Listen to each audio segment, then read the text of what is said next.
formed the drop into a clot, and formed the clot into a lump, and formed the lump into bones, and clothed the bones in flesh, and then brought him into being as another creature. Blessed be God, the best of creators.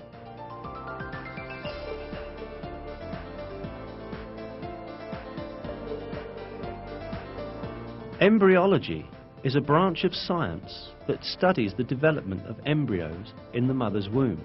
Until very recently, embryologists assumed that the bones and muscles in an embryo developed at the same time.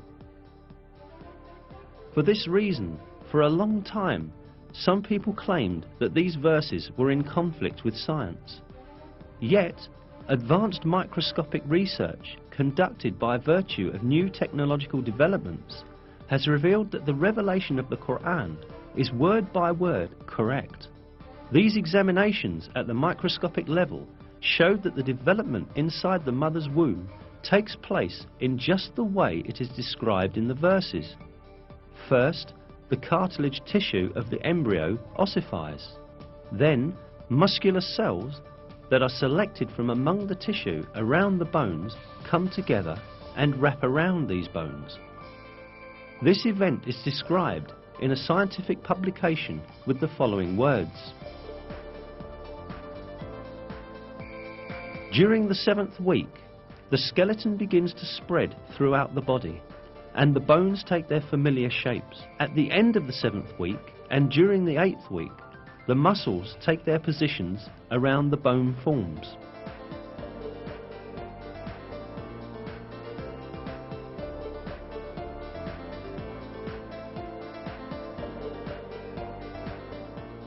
In short, man's developmental stages, as they are described in the Qur'an, are in perfect harmony with the findings of modern embryology.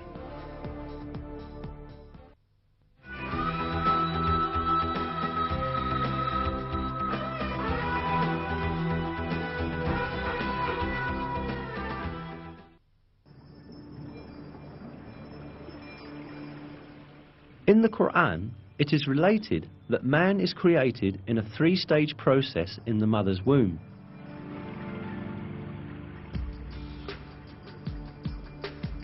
He creates you stage by stage in your mother's wombs in a 3-fold darkness. That is God, your Lord. Sovereignty is His. There is no God but Him. So what has made you deviate?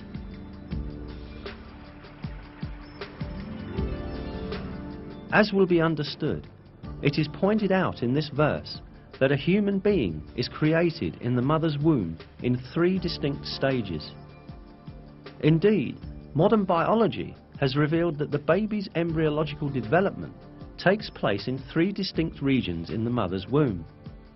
Today, in all of the embryological textbooks studied in the faculties of medicine, this subject is taken as an element of basic knowledge.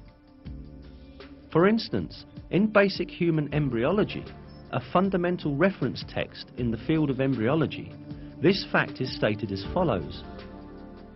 The life in the uterus has 3 stages: pre-embryonic, first 2.5 weeks, embryonic, until the end of the 8th week, and fetal, from the 8th week to labour. These phases refer to the different developmental stages of a baby. Information on the development in the mother's womb became available only after observations done with modern devices. Yet, just like many other scientific facts, these pieces of information are imparted in the verses of the Qur'an in a miraculous way.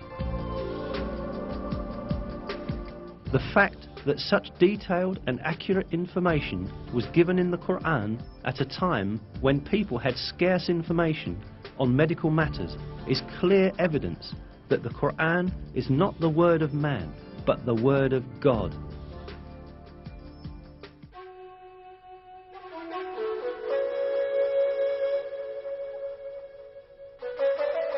Another miraculous aspect of the Qur'an is that it revealed beforehand a number of important events that would occur in the future.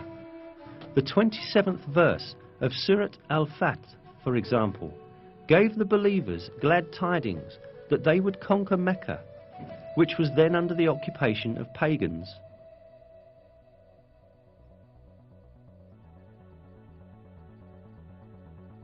God has confirmed his messenger's vision with truth. You will enter the Masjid al-Haram in safety, God willing, shaving your heads and cutting your hair without any fear. He knew what you did not know and ordained, in place of this, an imminent victory.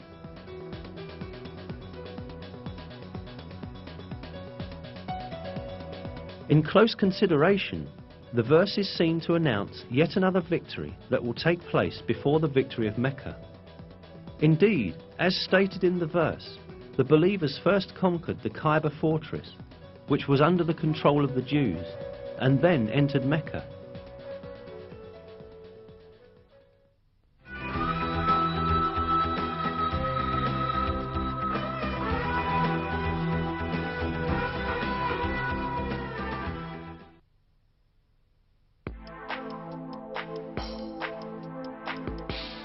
Another piece of news that the Quran gives about the future is found in the first verses of Surat Al-Rum. In these verses, it is stated that the Byzantine Empire had met with a great defeat, but that it would soon gain victory. The Romans had been defeated in the land nearby, but after their defeat, they will themselves be victorious in a few years' time. The affair is God's from beginning to end.